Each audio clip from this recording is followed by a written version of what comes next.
Good evening, everyone. Welcome to the South Fulton Coalition. We are pleased tonight to have Dr. Ken Austin, who is running for District 2 City Council uh, here in the city of South Fulton. He is he will be assisted tonight by Tamiko Leverett. Tamiko is a resident of the city of South Fulton, and she will act as your moderator for the evening. Ms. Tamiko Leverett, you have the floor.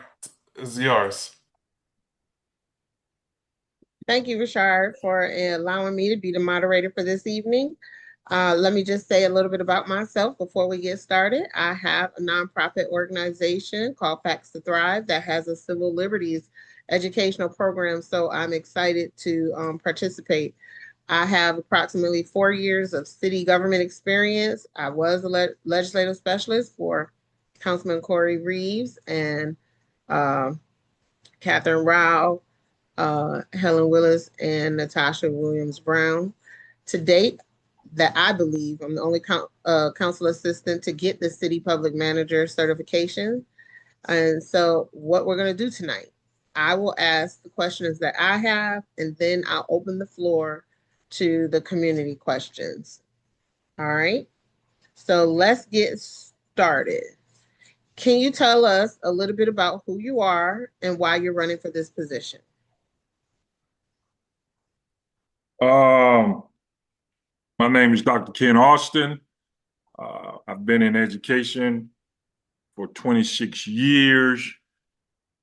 Um, and I've always had my sights set on since I moved to this area. And I've been in this area probably, I want to say about 15, 16 years.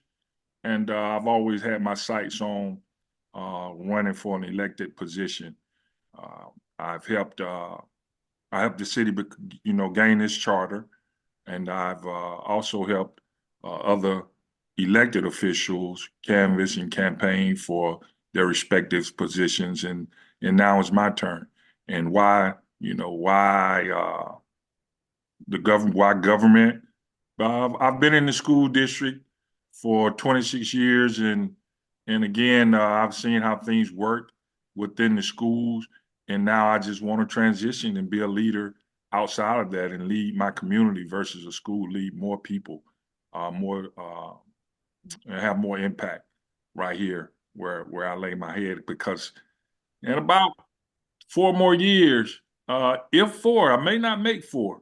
I may not. I may only do about 2 more years, but this is where I be. This is where I reside the rest of my life. So I want to go ahead and get a start on having an impact and influence right here where I lay my head. All righty.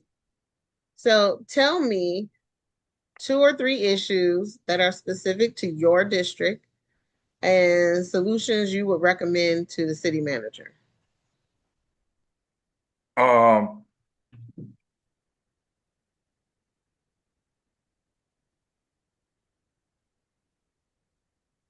sorry. Um, Safer communities. Sorry. I got two computers working and one just jumped offline. Safer communities. Although we are doing some things in the current officials, elected officials, they're taunting uh, how good we're doing with lowering the crime rate and that kind of stuff. But our community is still not safe. Because why? And how do you know that? Because you still hear the cries of the people in my community. So although they are doing some things, it's just not enough, right? So we got to hunker down a little bit more. We have to. So with me, I would definitely look at increasing the amount of the police force. That would be the first thing I would do to try to rectify or bring down the crime rate. Quality of life for the elder people. I know it's been said that we have one of the largest senior citizens health plans with exercise and different little workshops and clinic conferences and that kind of thing going on. But they're still crying out for, a better quality of life. So I would have meetings and figure out exactly what can we do. Form a committee uh, of those persons, the seniors in the community. Try and form a committee and see what things we can actually do to help give them a better quality of life. Because it's the city of South Fulton and especially District 2 is very diverse as far as the age range. So we got to make sure, or I have to make sure that those people are thought about. Job opportunities and quality dining. I've heard so much about restaurants and stuff, but bringing different restaurants. But we'll get to that maybe later. But job opportunities, they're bringing a lot of the data centers and the warehouses and stuff like that. But are they employing our citizens? Are they employing the people of the city of South Fulton? Are they employing the people of District 2, which is my main concern? Are they employing those people? And are they employing them with a livable wage? Or are they just getting away with what's acceptable or what's the status quo, $10 an hour, $11 an hour, $12 an hour? Are they doing that? So we got to look at, giving them a livable wage. If those companies are hiring, let's explore and see what we can get done by giving them a livable wage, or just bringing more opportunities for them to work. And the biggest thing, and I say the best for last, is taxes. Right? Our taxes are way out of control, way out of control, and I'm speaking personally about that, as well as collectively for the community, because I know if my taxes are high, everybody's taxes are high. I also looked at the I'm sure everyone just got their taxes last week, so their property taxes. So I'm sure they got them last week just as I did, and I'm going through it, and we are only surpassed by the city of Atlanta with the amount of taxes we pay. Like, that's way too much. We're paying way too much. So I am definitely gonna put that in the forefront and find out what is it we can do to lower these taxes. We have to, we gotta roll them back. It's way too much. It's putting a strain on the people in my community. It's putting a strain on us, right? And given that everything else is going on in the community, not in the community, in the world, in the nation, the prices are going up, but salaries are not going up. And then you got people living on a fixed income, and these taxes are way too high. They're way too high. So those are the things that I'm not out of those things. One of those things are pertinent and dear to me, which I think is dear to the community. But the other things are things that I've heard and people in my community and District 2 come out about.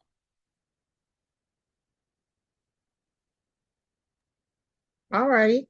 So you said a couple of things. So I'll add, coming off of what you said, one of the questions I would ask you, do you support warehouses and data centers in the city of South Fulton? I support what the people in the community support. I do. If they decide or they choose to say, hey, we don't want a warehouse in our backyard at this location, then fine. I can only go along with that because they live there. That's going to directly impact them, be it their living, their quality of living, uh, be it their daily living activities. It's going to directly impact them. And for me to not go along with or listen to their concerns and their issues about warehouses is, I'm just not like that. I'm not that type of person. So I believe that I'm a servant of the people who elect me to be in that position. So I have to go along with them. Now, personally, I think that they can bring a lot of opportunities to the city of South Fulton. Like, they pay a lot of taxes, right? And the more taxes we can get them to pay, the lower our taxes can be, which goes back to what I said earlier. right? The more taxes get them to pay, the lower our tax can be. So that is probably a strategy I could probably use if elected to lower our taxes. But um, I'm in favor because of the opportunities, and they need to go wherever they're designed to go, right? There's a land use uh, uh, Mhm. document. There's a Now, land use map. That's what I'm looking for. There's a land use map that dictates where and where they cannot go. And obviously, if they're not meant to be in those areas, then I am not for that. I am not for changing it. It was there for a reason, right? So yeah, as long as if they're going where they're designed to go or mapped out to go, and the people that's going to be directly impacted or directly influenced by, if they're okay with it, I'm okay with it too. Who am I to say yes or no without them? all righty. So you also mentioned about the taxes being too high. Um, if you were to be on council, what would be your recommendation on how to address this? Um, Again, I just stated one, looking at possible increasing the taxes. I don't know if there's any tax incentives that's been put out for the warehouses and data centers to come. But if there are, then definitely look at trying to remove that, but trying to get those businesses to pay the buck of the taxes, right? And when I say buck, I'm not saying the majority, but let me just show, instead of saying buck of the taxes, I'll say increase their taxes so we can lower ours, right? That's part of the reason why corporations and industry come to an area, right?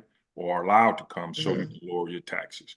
So with that being said, that's one way. Another way is for me to dig in and look and see what's going on with the budget, right? The direct indication or direct influence on the budget is the spending. That directly affects your budget, the spending, where are you spending your money, right? So we have to look at what's going on, where's the money being spent, because we are definitely bringing it in with a budget of $420 million. Man, we're bringing in the money, Mhm. right? So why are we struggling, for lack of a better term, right? So there has to be some frivolous spending going on somewhere. So to tackle those line items individually, to see what's going on, and not necessarily, because sometimes the line items don't necessarily tell the complete story, um,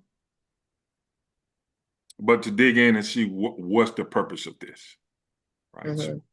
uh, and if things can be removed, if things have been placed as a line item for personal gain or personal agendas, then maybe we need to really, not maybe, we really need to look at having those things removed. All righty. Speaking about the budget, we just recently passed that budget. It goes into effect in the next day or two. Do you have any anything bad, or anything just ugly about the budget that you want to comment on? Is there something that you like about the budget? Is there something that you don't like about the budget? Is there something that they got wrong on the budget? I haven't dug into it uh, line item by line item by line item, right? Uh, I did notice a couple things, right? But I did, and I'm trying to just make sure I don't call any names and all that stuff. So when you converse, you instantly want to say who did what. So Mhm. that's the reason for my hesitations, to make sure I don't call any names and that kind of So thing. let's just specify on the um on the budget. something that you saw, and not specify who, but just in general, what was it that you saw that you liked or didn't like that you noticed? And going through it, and again, I have gone through the whole thing, like just skimming through, right? But just in detail, I have not done. But in just skimming through things, man, I saw we're giving this this sports program, this baseball program, $1 million. And I'm like, I coach. What program gets $1 million from the city? What? Mhm, Why they're not participating in the recreation department? That's absurd. mhm. How do we give $1 million to a baseball program? Like, uh, however, maybe there's some things that's going on behind the scenes I'm not privileged to, and well, obviously I'm not privileged to, but I, need to. It's things like that that you need to probably try. I probably need to, not just me, everyone that's in the city. You might want to look at it and try and dig in behind the scenes and see what's the content and what's the context behind that, because it could be something, that I'm not aware of. But it's I did notice that there are a couple of things like that that just stand out. Like, what are we doing? Why are we giving this organization this much money? And it's city money, it's taxpayers' money. Like, why are we doing this? But I don't, that's, something, Anything you are excited about that you noticed is happening with the budget, anything exciting. or anything that you liked about the new budget? What's in the budget? Mm, I know everybody's excited about getting a new uh oh, you talking about the fire police and fire department, and department. these Yeah, their headquarters is coming. yeah, I am. I was still thinking about those little fine little things that people tend to overlook, where you got the $1 million stuff, the 500,000 things that people just overlook. But yes, Um, the police and firemen headquarters. That's going to be really nice. I'm for that. I think that needs to happen, and it plays a bigger role in just having a new facility, right? We Mhm, sometimes we can get caught up in the glitz and glamour and really lose sight of the small little detail impacts that it's going to have, right? And it has mhm, that can filter to uh, police officers feeling better about doing their job, right? mhm, And so when I'm feeling better about doing my job because of I have a brand new facility, then I'll go out there and deal with some of the criminal or misdemeanor issues before they become like major crime scenes or major criminal mhm. offenses, right? So I cut them off as a misdemeanor, right? Versus I'm overlook it, man. I don't really like this job. I'm not gonna bust my tail to do this job, and they can't even give us, you know, equitable work facilities to other places. So, once that take place, which is going to be a couple years in the working, but you'll see the transition start to happen once ground starts to be broken and Mhm, it starts to transition to, okay, the foundation is laid. Okay, now there's some bricks going up. Now there's windows going in. Now there's furniture going in. Now there's a parking lot. As those things or those steps and processes starts to happen, you'll see the morale begin to change, right? And the mhm. morale should reflect a decrease in crime. That's one way, when you ask, that's one way to decrease the crime there by giving them better facilities, better stuff to work with. Okay. Now back to the comment you made about some of these line items. Let's just say council were allowed to recommend line items or things they wanted into the budget. And that might have been how some of these line items made it.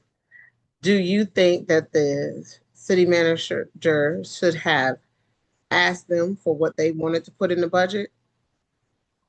Do you think that should be a component of developing the budget for the city is to put in what the city council want for special projects?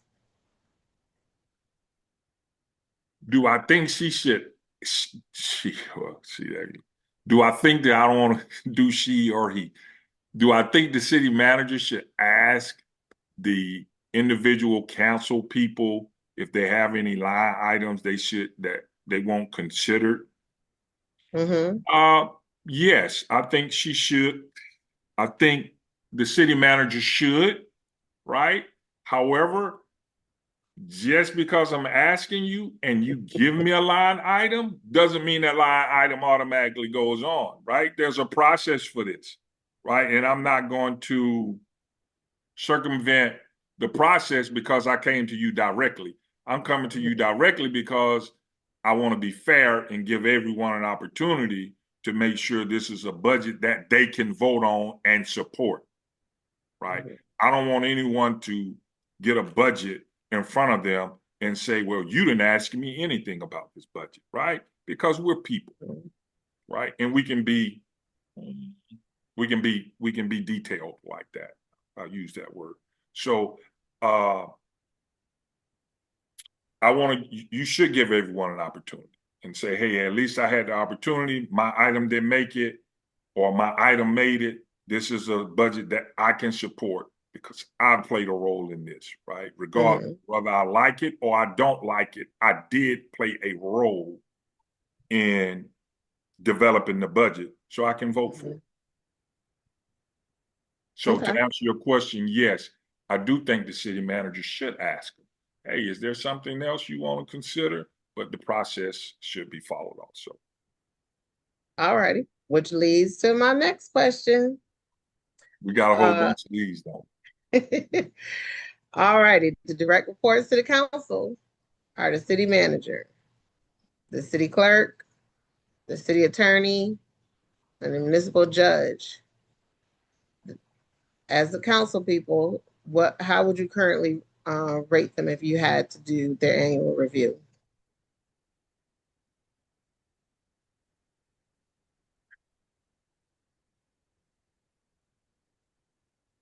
The city manager, the city clerk, the judge, and the city attorney, right? Mm-hmm. Which the current attorney is interim, they're not permanent. So a lot of things in the world work together or work similar, right? You just Mm-hmm. change titles, positions, and that kind of stuff, locations. A lot of things work together, right? So even though this is city government, I can directly relate this to education. And as an educational leader, going into a position of authority, you learn and you are taught all the subordinates to pause. There's new leadership, there's new processes, there's new procedures. So let's pause. So let me be a little bit more layman, right? Mm-hmm. If and practical, I'm sorry, that's the word I want to use, practical. Let me be a little bit more practical. If I'll say the judge, if the judge is has a relationship with District 10 person and District 10 person loses, there's a new candidate, there's a new elected member, right? 10 is gone. Being practical, the judge is still going to have some allegiance to that city council person, number 10, just because they've worked together for 4 years. Like that's practical. Like they develop some type of relationship. So when a new person comes in, then it may, I'm not saying that it is, it can cause a shift, right, in leadership, and it could Mm-hmm. cause a shift in uh, relationships. It could cause a shift in and affect how someone does their job. So to prevent that, or try to put measures in place to prevent that, a pause. Let's pause. Let's look at possibly reapplying for positions in education. You tell everybody to reapply. You may be hired, you may not. Okay. You may be rehired, you may not be rehired. But Mm-hmm. everybody has to apply. And why do you do that? Because you're letting everyone know that there's a new regime, there's a new leader. That leader is gone. So in this situation, am I saying do that? No. But what I am saying is pause. Let's pause.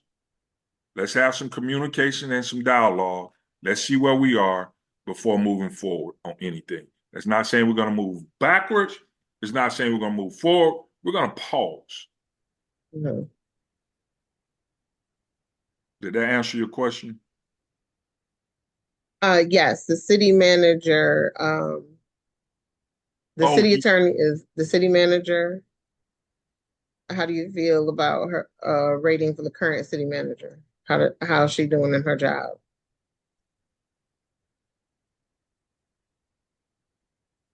um, I think more can be done. I think more can be done. I think possibly is the city manager working hard? Yes, but work harder. I think that there are possibly some more opportunities out there for Mm-hmm. it. A lot of opportunities out there for it. I think there's more money to be gained out there. I think that uh, there are some more people that could be put in places that where they could be more effective. Mm-hmm. And I think some of those that are ineffective due to relationships may need to be moved in a place where they could be effective or be successful. I'm not saying get rid of people, but Mm-hmm. put people in roles that they can be successful in, and everyone wins, right? Create win-win situations.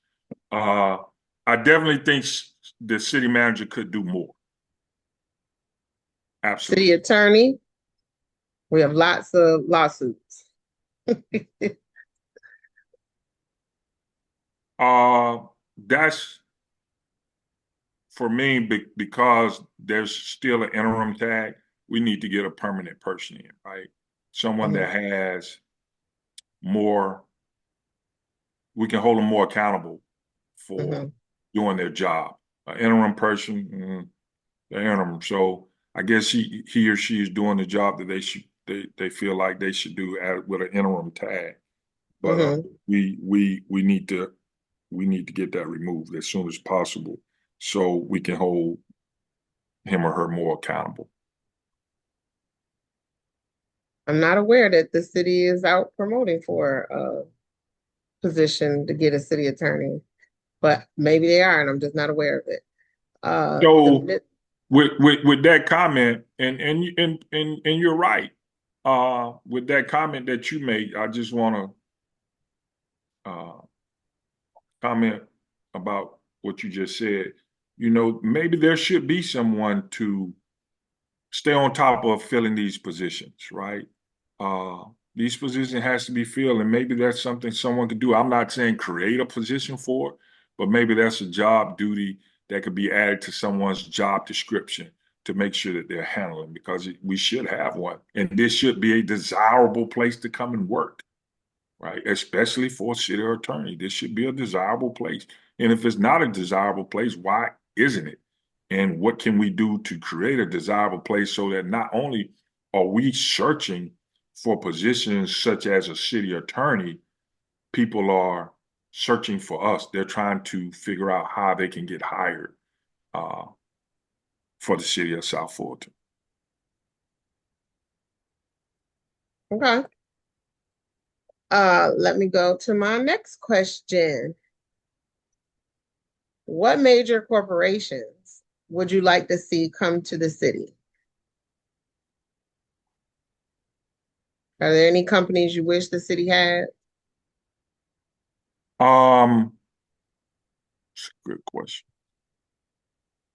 So, of course, I stated earlier, I've been in education for 26 years, and I've coached for 26 years. And I've seen facilities uh, and complexes build all over the, the, the, the country. And at one point in time, there was an influx of complexes and facilities vying for permits and licensing to uh, build those things, right? And and what I'm speaking of is there's a complex out. I'm not sure how many people are on here, but I can't focus on that. I'm trying to see who's all in, but nonetheless, Lake Point. Lake Point has an immaculate facility, right? And they do all sports, uh, baseball, softball, basketball, football, skiing, volleyball. It's a plethora of sports, right? And I remember talking to the people at Welcome Mall about bringing a facility. It was a hired firm to come in and try to figure out what's the best use for all this land that the city of South Fulton has. And a part of their research was to go to the different places in the city of South Fulton and ask the people and ask the citizens of South Fulton, what would they like to see? What do they want? What do they want here? And that kind of thing, right? So I remember going out and I was talking to this guy, and I waited to the last minute. And when I say last minute, this is not the exact time, but let's just say they shut off at 7. I waited till about 6:30 when people weren't there. So I know I got their attention, right? So I went and I had a large, we actually went overtime. I had about a 45-minute discussion with with both of the guys, because I was talking to one and then the other guy came in. But I was talking to him about Lake Point. And I said, why we don't have that? And his first comment was, well, why would we do that when there's one at Lake Point, right? Mm-hmm. I said, because we're driving out to Lake Point. When the airport is right here, it's so many thousands of people that fly into Hartsfield, jump on a bus or jump in rental cars and drive out there. It's thousands, right? I don't know how many people are familiar with that, but there's hotels that have sprouted out, restaurants and all that stuff have sprouted out in that area, that little area that they have, right? Mm-hmm. And people are coming right here. So they're bypassing us. Do you know how convenient and how feasible it would be if they get off their airplane and drive 15 minutes versus driving an hour and a half? Mm-hmm. Right? Do you know how much revenue that would generate once it's up and going and you have hotels, restaurants, which also, because you got people coming in that promotes shopping, right? So I haven't shared that with anyone. This is my first time sharing this with you all. I've talked to some other people, but this is like the first time I've gone out and said anything like that. But I think that would be really good, as well as other things. We have a soccer park. It's not ours. They have a soccer park right there that has tons of kids and tournaments and brings so much money right there in that Camp Creek area, especially the racetrack. Mm-hmm. And you can go in there on some Saturdays and Sundays And you can't like I've turned around because the line is so long, and it's running around with kids at the frosty machine getting ices and all that, right? Because the soccer park is right there. So Mhm. yeah. Okay. All righty. Here we go. My next question. Oh man. People on Conversations have asked if any developers or corporations have provided a contribution to your campaign. My question is, has any current council people endorsed you? Why or why not? All right, so I'm maybe I can answer this together, I think. I don't know. We'll see. Because I'm And let me say why I asked that question. Because um, certain council people have certain values.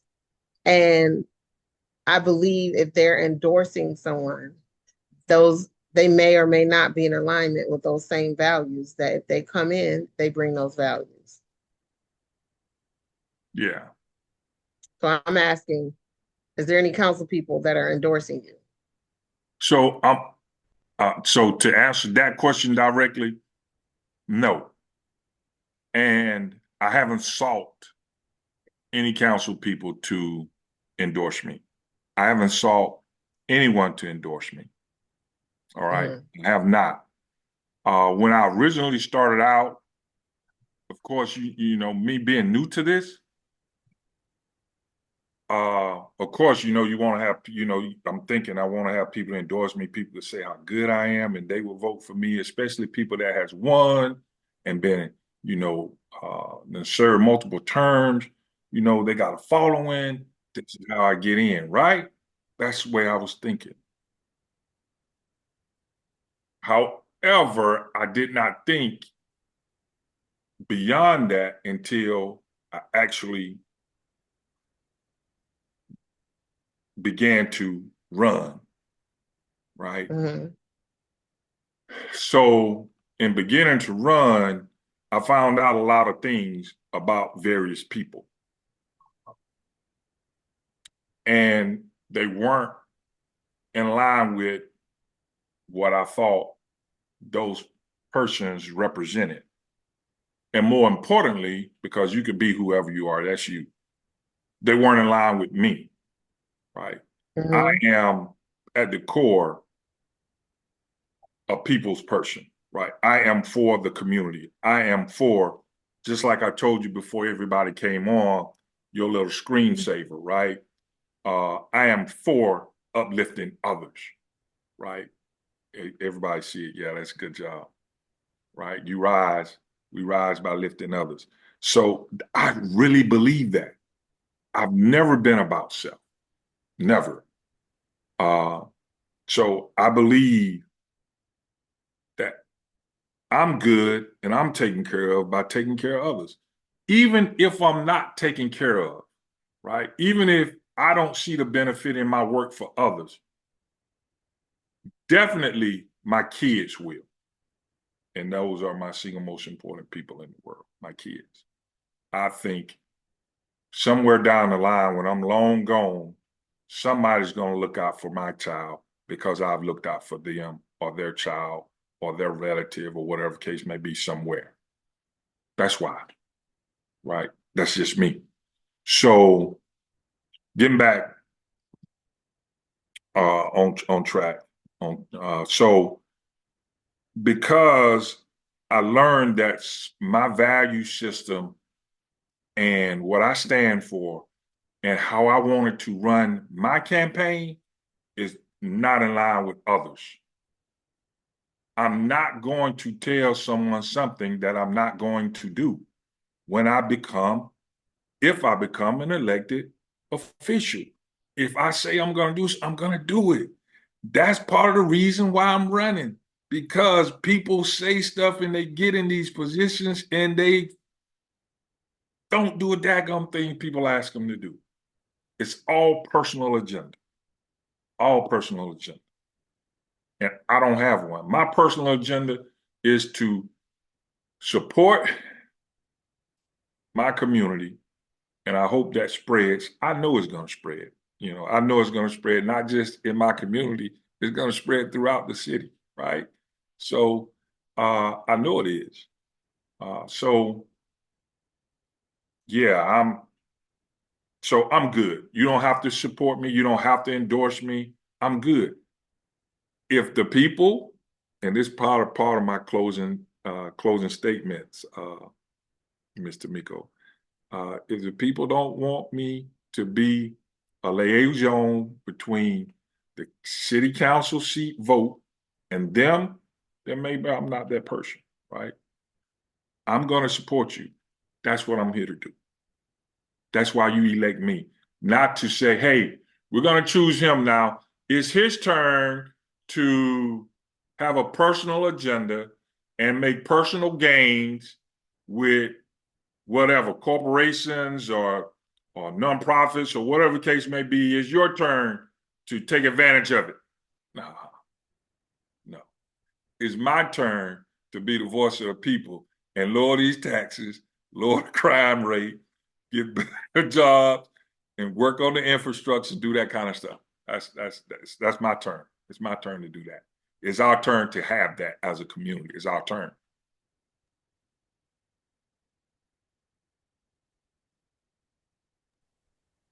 You're on mute, Tamika. Thank you.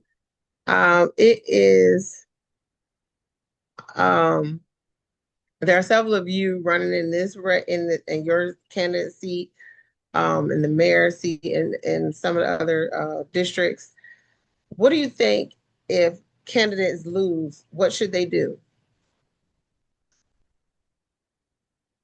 Um, it's and I'm pausing because I like to just be honest and transparent. I just do.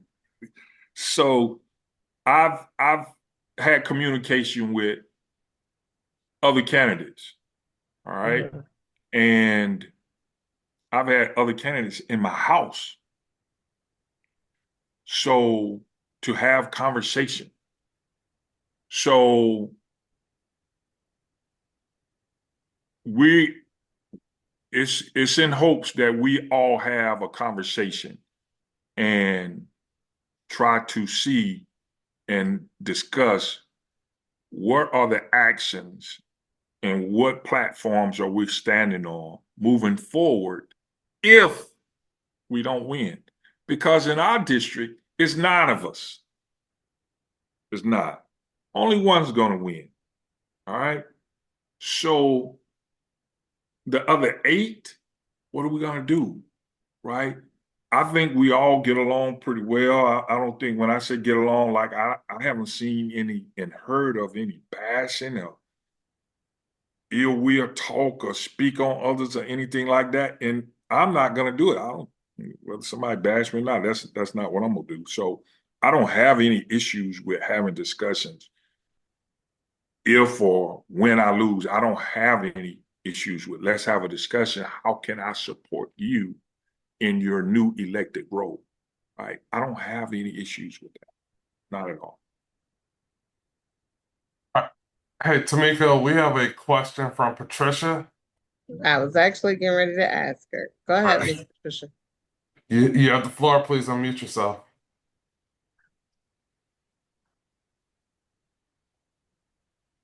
Okay, are you guys there? We hear you. Yes. Okay, I got a couple questions. Um, Ken, the citizens were bulldozed into the sanitation tax, and the fears are clear. The sanitation tax raised some residents' bills an additional $100 and due to increase again next year. The city manager stated, "We are operating in the red." What is your stance on this when it comes up to meeting next year? Because I think they're supposed to revisit the contract next year. And my second question is, are we doing two questions? Hold, Miss Patricia. Let me answer the first one. Let me Oh, answer. well, the other night Okay. we were doing 2 questions up front and then come back later, but go ahead. Yeah, let me just answer one, and then when I finish, you come back with number 2 because I'll get the talking and that kind of stuff. So, as stated in the beginning, like taxes, like like I am a regular person, right? And when I got my tax bill, I was floored. Like, this is way too much. So to stamp another $100 on it, I am not for that, right? So no, I am not. I am not for just an increase on your taxes for trash. I'm not on for an increase in tax on roads, anything. I'm not. No, you can. No, no. We need to decrease.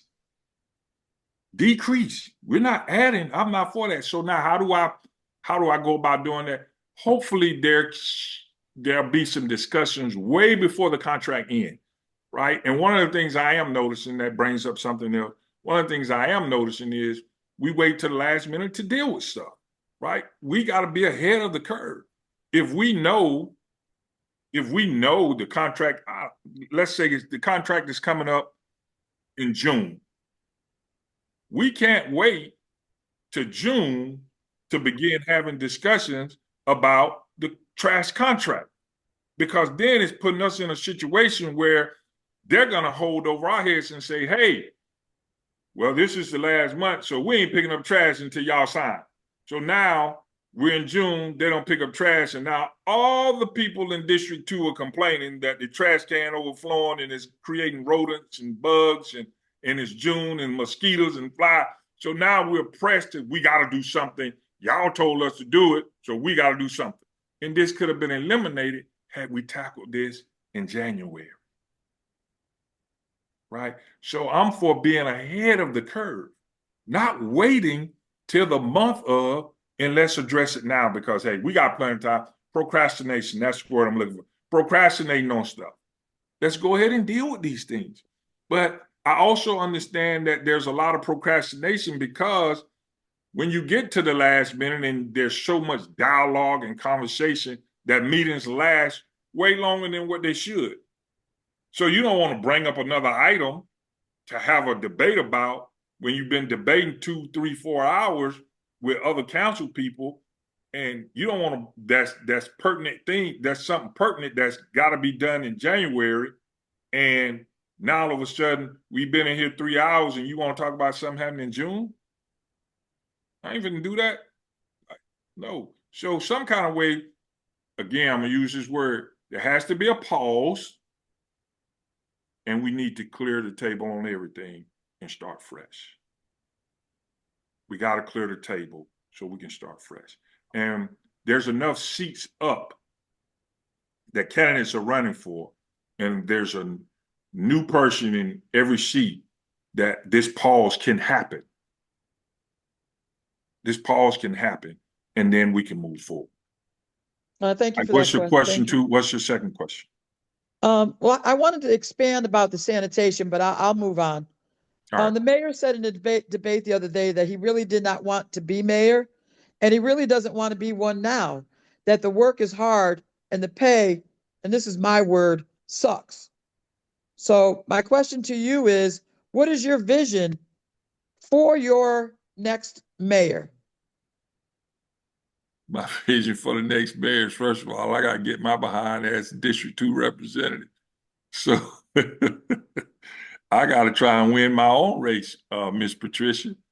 I can't worry about someone else trying to win their race. But hopefully, I guess to answer your question, to give you an answer or to give you a comment, I would say that, that a person comes in open-minded and ready to roll their sleeves up, man, because there's going to be some work that got to be done. And the open mind comes in with, listening to others and be agreeing to disagree on things and moving forward, right? That's it. Well, thank you very much. Thank you. Yes, ma'am, Miss Patricia. And remember to vote Dr. Ken Austin, District 2. Oh, yeah, I'm sorry. I'm District 7. Oh. I'm very interested in knowing the other candidates, Ken, because you want to know why? It's I like do that want to know why. sanitation tax. I do You all. as you're not only are you going to be representing District 2, but you're going to be making decisions for all of us. Gotcha. And the sanitation tax was one of those questions I wanted to bring to you because it really stuck a lot of people and it rubbed a lot of citizens the wrong way. My tax bill was only, I mean, my sanitation bill was only $100 and something every, what was it, quarter? And it's $233 every year now and is scheduled to go up next year. So that's why one of my questions is always that sanitation tax, and also the fact that that sanitation tax can be a levy on your property tax. I mean, on your property in terms of a lien if if it's not paid. And it's one of the reasons why it comes out of your mortgage now. Well, I'm hoping it's coming out of everybody's mortgage now, which of course increases your mortgage, your annual, your monthly mortgage. But Miss Miss Patricia, I didn't even know that you were on here, right? Um, but I commented earlier. I stated that even though I will hopefully to represent District 2 as a city council person, I'm more than certain that there'll be other citizens in the city of South Fulton from other districts that's gonna find me a safe place to communicate and have dialogue with. I mhm, knew that earlier, so I welcome yeah, that. I'm glad you're in District 7, not for you voting, but to pass the word on throughout, so that I'm my first priority is District 2, but again, I'm concerned about everyone. mm, I can't run from that. yeah. Thank you so much. Yes, ma'am. All right, if anyone else has a question, you can raise your hand. In the meantime, I will ask another question.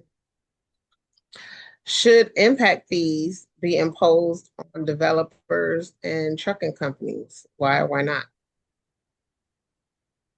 You say should impact fees be imposed on trucking companies?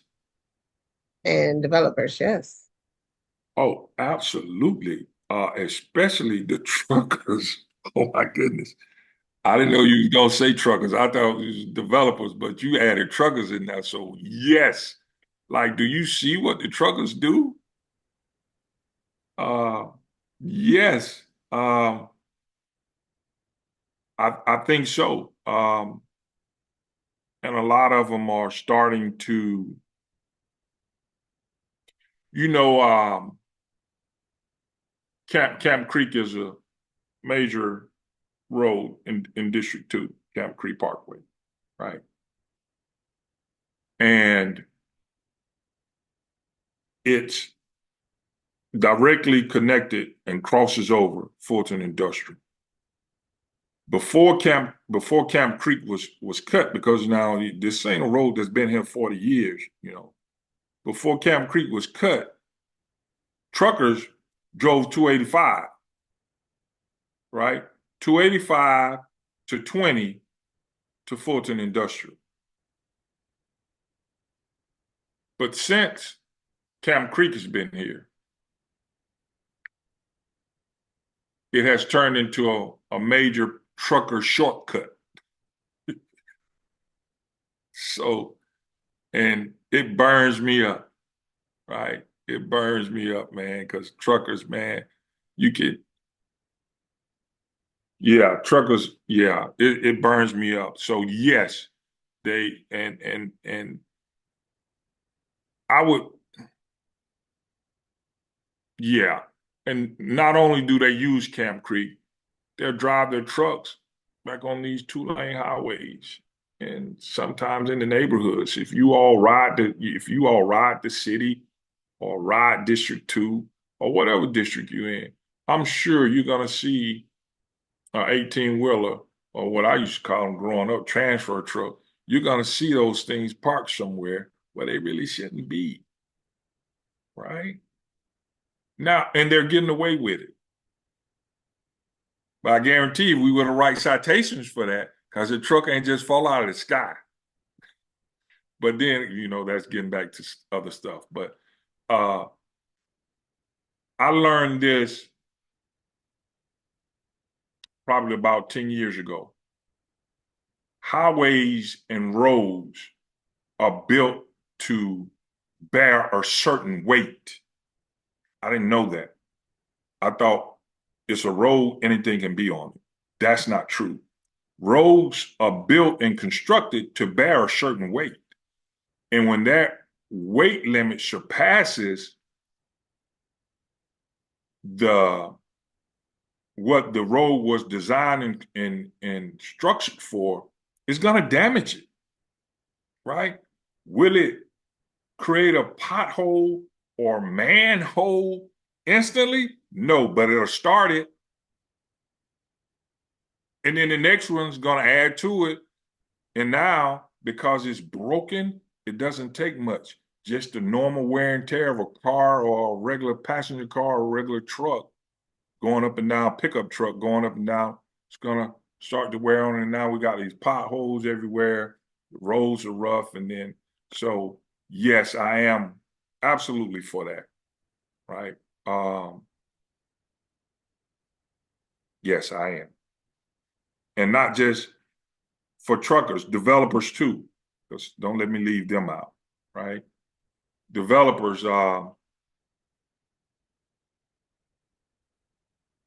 D.R. Horton before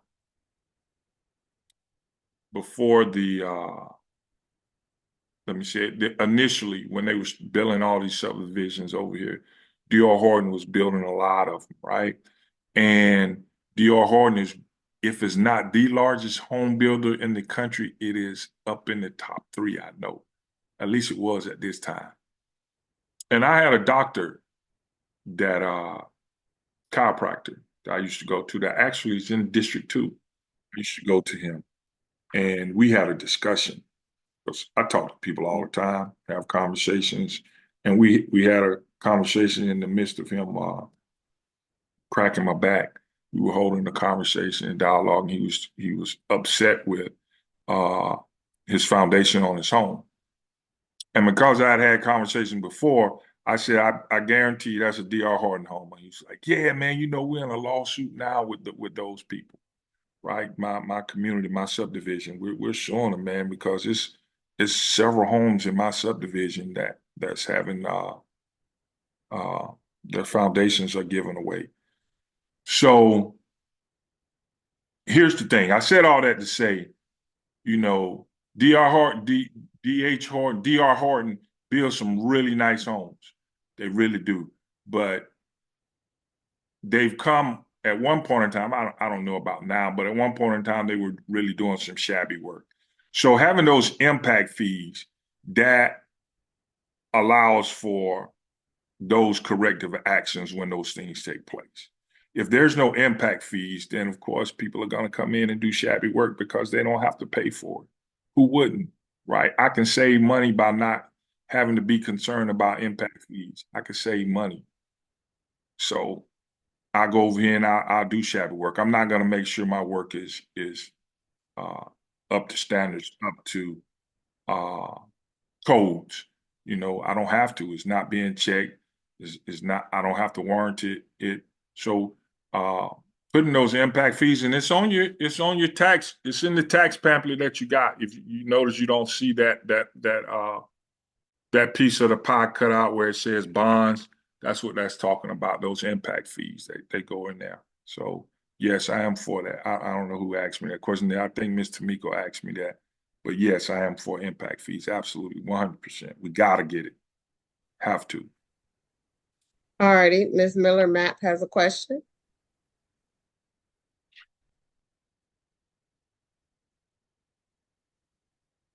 Can't hear you, Ms. Miller Map. There we go. Can you hear me now? Yes, ma'am. Okay, great. Thank you for taking my question. Talking about impact fees and shabby developers, D.L. Horton used to be a top developer, but they have not maintained that quality that they were once known for. And while I think impact fees would cover what an unfortunate homeowner might find as troubling after they've been in a home for a while. But what about having some way to vet developers and look into their backgrounds in terms of problems that they've incurred in recent years of development, where they may have had lawsuits or other felonious charges against them for building substandard homes that cost the homeowners thousands to repair, so that we don't have to worry about having developments that they abandon. Gotcha. So you want me to comment about that? Yes, I know it's a far-fetched kind of practice, but is there a way to vet a developer when they approach council about putting up, even if it's a warehouse, when they put up something that's substandard? Miss Ellen Miller Map, Yes, sir. why would you say it's far-fetched? I don't know that it's been a practice anywhere before, so I'm coming off the top of my head. It's not far-fetched. Actually, it should happen, right? That's not far-fetched. That's Okay. actually what should happen, right? Like even you, right? Mm-hmm. I'm gonna assume, well, let me ask, are you a homeowner? Yes. Okay, even you as a homeowner, if there's some work that needs to be done, if you're trying to add on to your house, or there's just some work that needs to be done, surely you're not just gonna go along with the first person to come in and say this. You're gonna get references and vet the person. That's just you on a homeowner, right? That's right. And we're talking about maybe $5,000, $6,000, maybe even $10,000 to add an addition to your home. And you're gonna vet the person before you will say, okay, you can do it. That's right. So wouldn't it be reasonable and fair to say someone that's gonna spend millions of dollars that there has to be a vetting process? I would expect it. Absolutely. And not only expect it, we have to set the standard that this is gonna happen. Set the standard that this is gonna happen. But when you don't have any morals and you don't have any values and you don't have standards, people come in and do whatever they want to do. But guess who they're doing it to? Not the people that's allowing it. They're doing it to you. They're doing it to me. Right. Right. Makes sense? Yeah, it definitely makes sense. So in the short, I would expect council to have the wherewithal to question developers, and when they first approach them about a project, that council does their due diligence to look into recent projects that a developer has instituted within the recent 5 years, and find out if they've had any problems with or legal issues with those projects, and how they handled those legal issues before engaging in any conversations with them. I think Miss Ellen Miller Mapp, I think you're a very sweet-hearted lady. I really do. But you give too much credit to people, right? Too much credit. Yeah, you give too much credit to people. If you think that that's what people are going to do, and that's what they're elected to do, but they're not going to do it. They haven't done it, not going to do it, right? That's It's not going to happen. And you remember that when you go and vote, right? You want to vote for somebody that's going to do what you ask them to do, or what's common sense, who don't have a personal agenda, right? That's what you want to remember. You don't want a seasoned person. And I spoke about. I want to make sure I say this. Well, I say it at the end. I said it at the end, but Yes, that is the right thing to do. It is the best thing to do. It's best practices. It's practical. It makes sense, and it does all those things. So why isn't it happening? Exactly. It doesn't matter at this point.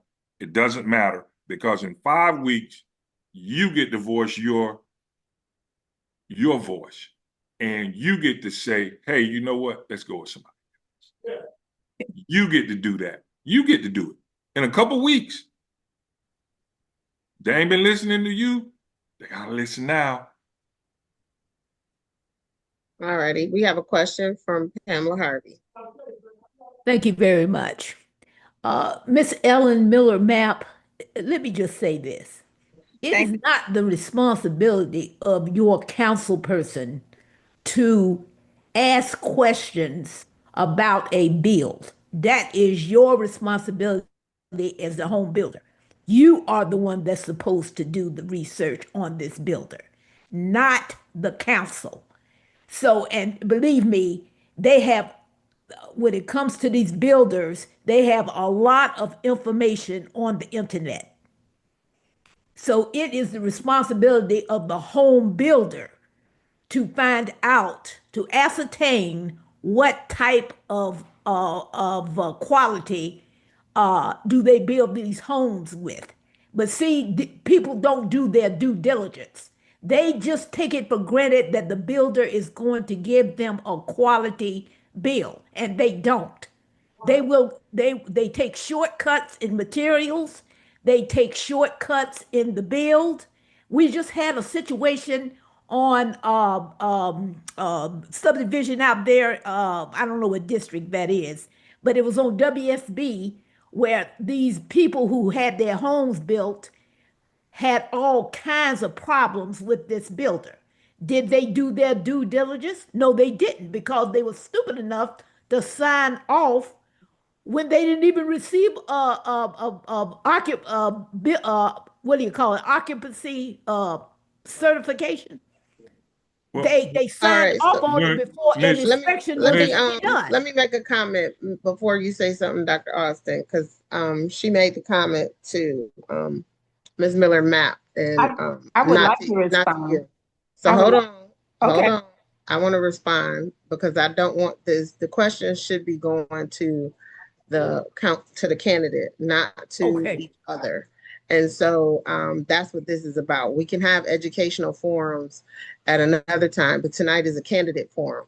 But what I will say to you is I think the question that Mrs. Miller Matt was trying to put on the table was the fact that when major developers come into an area, they're supposed to hold a certain amount of money to take care of issues that should happen down the line. And a lot of times they're being signed off, and those funds are not sitting there for when something happens, which they have done. CDRA or whoever is signing off earlier than they're supposed to. So that fund is not sitting there.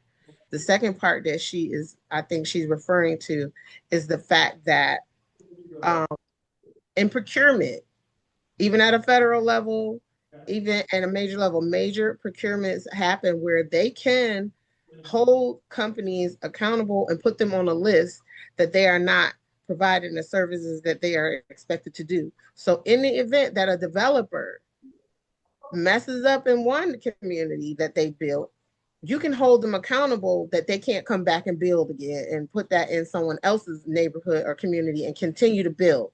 That's the second part. The third part is individuals, a lot of times are first time homeowners, and they don't know that they're not talking to a reputable company when they are building this company is building, and that company is building for years and building on the north side, the south side in multiple states. They believe and they have that they are working with a company on good faith. So they have a small expectation. They're not asking Johnny Schmo to build their house. They're buying one of 300 houses. And the expectation is that those homes are being built in a quality level for the amount of money that they're paying, $300,000, $400,000, $500,000. That is the expectation. So I don't want to get into a conversation of what individuals should or shouldn't do. I think that was close to what Ms. Miller Map was trying to get to. Am I wrong with that, Ms. Miller Map? You got it exactly. Okay, then. So we're not going to get back and forth. I'm going to go Thank into you. the next question. Can And can I comment? yes, And this kind of pretty much sums up everything, right? With Ms.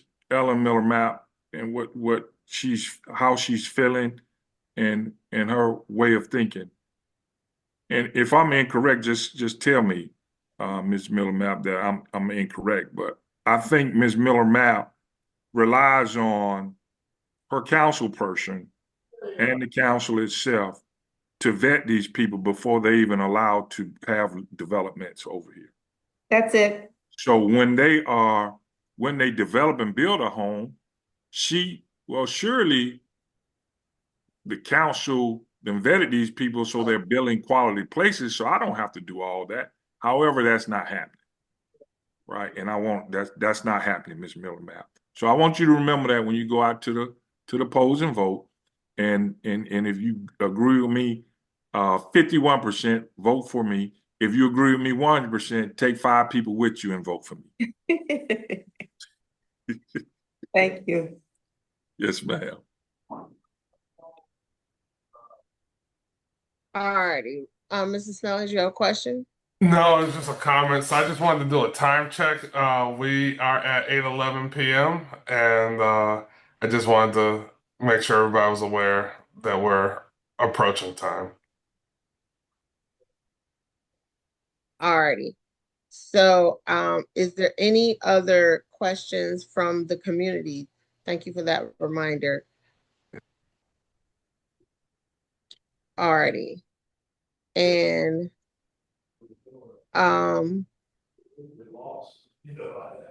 right, if there is none, then what I will do is ask you, Dr. Austin, if you have There's one question. there's a question. Is that Bailey or Bailey? Yes, ma'am. Can you hear me? I hear you. Yeah, I just would like to add that that was a little bit of misinformation on the last question as far as it concerns the developers. Um, our CDRA director is responsible for making sure that our developers, your council person is not a developer. They don't know. Our CDRA director is the person that is completely responsible for making sure the city manager, the mayor, the council, nobody knows development like the CDRA director. So when we are getting terrible developments in our city, it's because of our CDRA director. It's not because of anybody else. You can't blame the city manager. You can't blame the assistant city manager. You can't blame the council. None of them are familiar with development. He is the specialist. It's just like our police chief is the specialist in policing. Our fire chief is the specialist in fire. He is the specialist in development. And we have to point the finger at our CDRA director when we have substandard development. I just want to add that. Thank you for that, Mr. Bailey. Or Bale. Sorry. All right. So with that being said, Dr. Austin, do you have any closing thoughts or comments that you would like to say? Sure I do. Right. I did have something else I want to make sure I said to you guys, but I can't think of it now because I've already transitioned my mind to my closing statement. And that's the few people that will vote for me. Well, hold on, because apparently we have a question for your closing statement. All right. Sorry, I just wanted to give Dr. Ken a couple seconds to gather his thoughts. Gotcha. And I have a underhand pitch to you. How would you, if elected, interact with the council when it comes to people that are not necessarily using professionalism to get their points across in a council meeting? Mm. Um,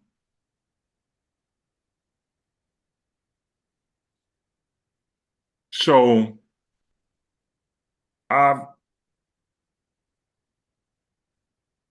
one of the things I think I have an amazing gift of amazing talent, and that's getting people from all walks of life, all different backgrounds, all different cultures to work together, right? And for me, it's pretty easy. What's my strategy? It's pretty easy. Find something that we have in common, right? Everyone on that city council should want the best for the city of South Fulton with respect to their own district. That's something that all of us should have in common. If we can keep that in front, if I can get people that's starting to not be professional or act out or be unethical and that kind of stuff, we have to keep the one thing in common, the one goal, right? That if we can agree to that, then there's room to work, there's room to grow. Also, there's a, and I can't think of the name of it, and I should have uh, before this meeting, but I didn't know this question was going to be asked. But there's a certifying agent that certifies city council to saying that, hey, this collective city council has taken the required amount of training courses. They've passed whatever assessments that needs to be passed, and they know and understand their duties and responsibilities and are ready to go out and lead a municipality, right? I think if we all do that, that's a start. Because as an adult, nobody wants to go out and, be unprofessional and ethical. That's just not a good look. But just trying to kind of be in layman terms, just try and get everybody to try and work together. And if a situation like that occurs, is that going to be easy to happen? Can I just say, hey, we got to work together? No, because people are angry. They don't want to hear that at that moment. So sometimes you got to, again, here go that word, you got to take a pause and wait, and then let's come back and let's talk. Let's try and get this stuff figured out, worked out, because we are serving a greater body bigger than us, right? That's our position. That's what we told the people we were going to do. And by gosh, we got to do. Amen. And thank you for that. All righty, Mr. Snelling. Yeah, so I just want to piggyback off of Dr. Booth's question. So a while back, the city they passed they passed legislation for the decorum ordinance. Um, but we've seen that the decorum ordinance has not been followed. And I know I've had conversations with the mayor about this, and he didn't believe that he had the four votes of council to make sure that he can hold council representatives accountable for not following the decorum ordinance. What are your thoughts on the decorum ordinance, as well as us being I can't think of what it is right now, but there was a resolution that was passed where a city of Tamiko help me out with this. It was something that GMA did. Um, it might have even been a city of decorum. City of Civility. Yeah, the civility, a civil city. So, what are your thoughts on that? Are we a civil city?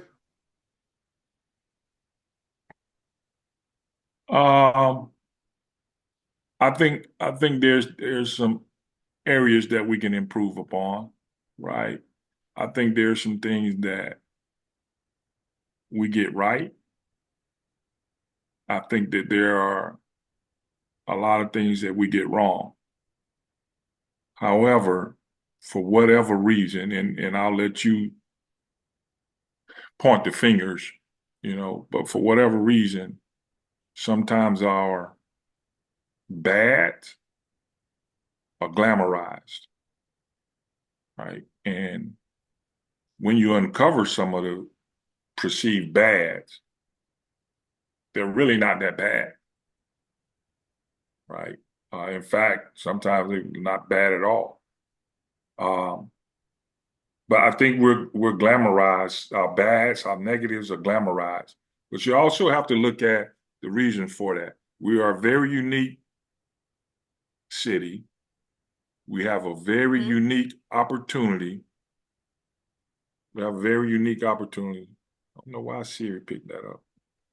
We have a very unique opportunity with a city that's 96% minority is majority. And our median household income is almost comparable to certain parts of North Atlanta. And we have tons of space, right? And whenever you talk about minorities, even though we're minorities, we do carry the buck of the spending in America. And it's not just in America, that's all over, right? So we spend, right? And you got 96%. You got a city that's 96% where the minorities are, where they're majority. They got their own city.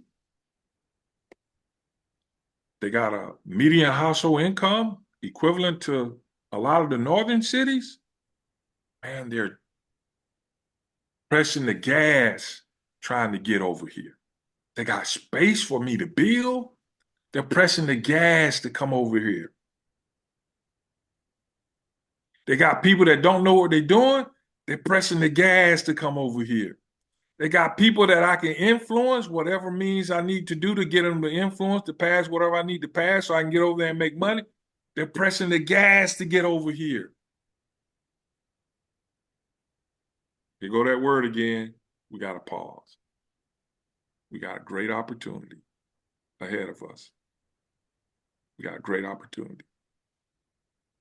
We need to pause. And that's not to throw shade on anyone and not to say anybody's doing a bad job. But it's time for some new faces. It's time for new ideas. It's time for us to get back to the reason why we're elected, and that's to serve the people and put the people first. That's their needs, their desires and their wants, as well as their best interests. We got to put that first, right? We have to. Everyone else does.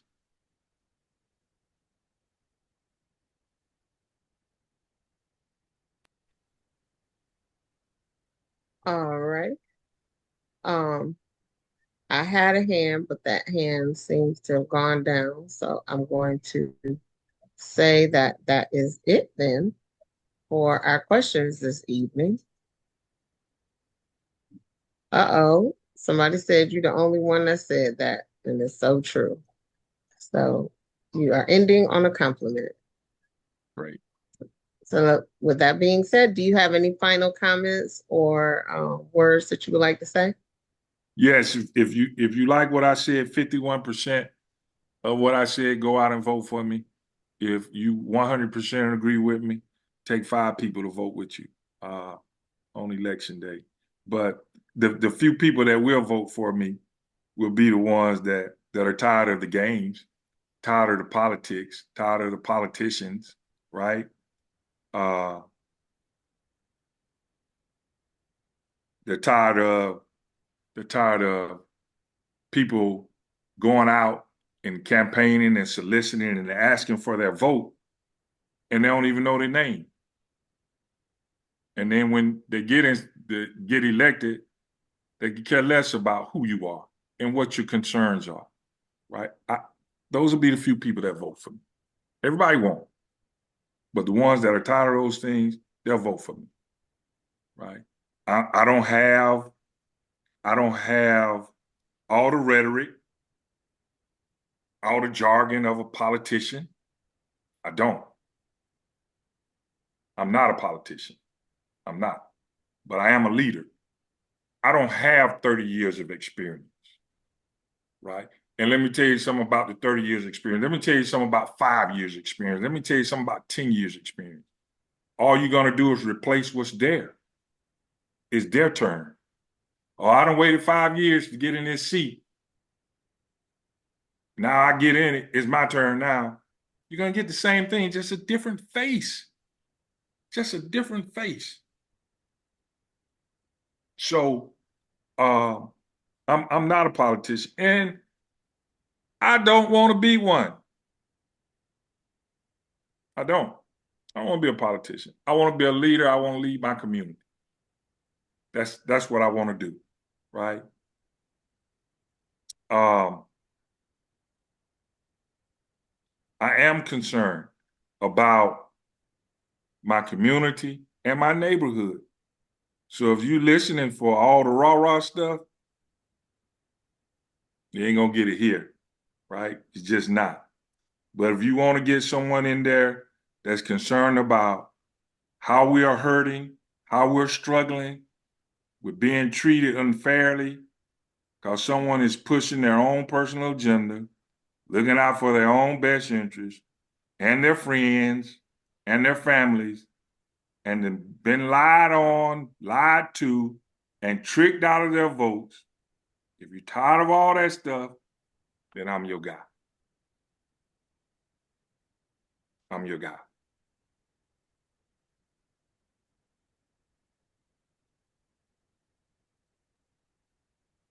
Thank you for your time and thank you for coming on the call this There's a evening. hand. There's a hand up. Uh-oh. It went Let down. me see. No, that was a clap. Oh, sorry. Thank you. Yeah. I want to thank the South Fulton Coalition and all of you for taking time out of your day to learn more about the candidates during the Citizen Conversation series. And with that being said, I'll turn the mic back over to Mr. Snellings for closing. Thank you so much. All right, so thank you, Mr. Dr. Ken Austin. I appreciate you answering our call to come and speak to the residents of District 2 as well as the city of South Fulton. We hope this was a beneficial session for you. Ms. Tamiko, thank you for moderating for us. And for all of our residents that joined tonight, I appreciate you engaging as well. I just wanted to also let everybody know tomorrow evening we will be featuring Era Bedell as well as Dr. Treadwell. So they will be here tomorrow evening, starting at 7 o'clock, going up until about 10 o'clock. So we have Era Bedell that's going to go from 7 to 8:30, and then at 8:35 we're going to feature Dr. Joy Treadwell, and she will go from 8:35 to 10 p.m. So look forward to seeing everybody back tomorrow. And Dr. Austin, best of luck to you. Did you have something for me? Yes. Can I give out my contact information if they need to Absolutely. Go ahead. Go ahead. All right. So, hey, if you want to volunteer for my campaign, you can go to my website. That's drkenaustin.com. You can fill out the form or whatever. And you also can reach me at 478-251-2288 or 678-787-0624. I'm going to give you all that one more time. drkenaustin.com. That's my email. My phone number, I have 2 numbers. These go right here directly to my phone. And you don't have to just call, you can text too. And that's 478-251-2288. And then there's 678-787-0624.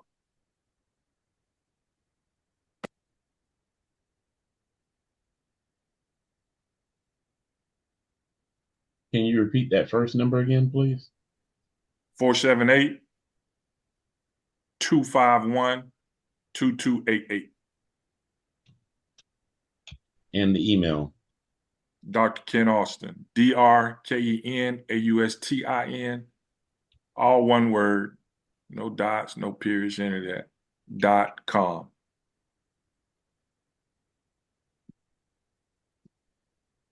Okay, I'm missing one letter. 478-251, or one number rather. 251-2288.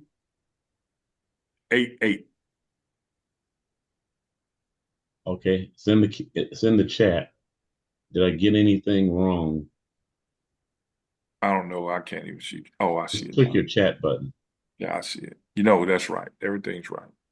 Okay. All right. We enjoyed having you, Rashard.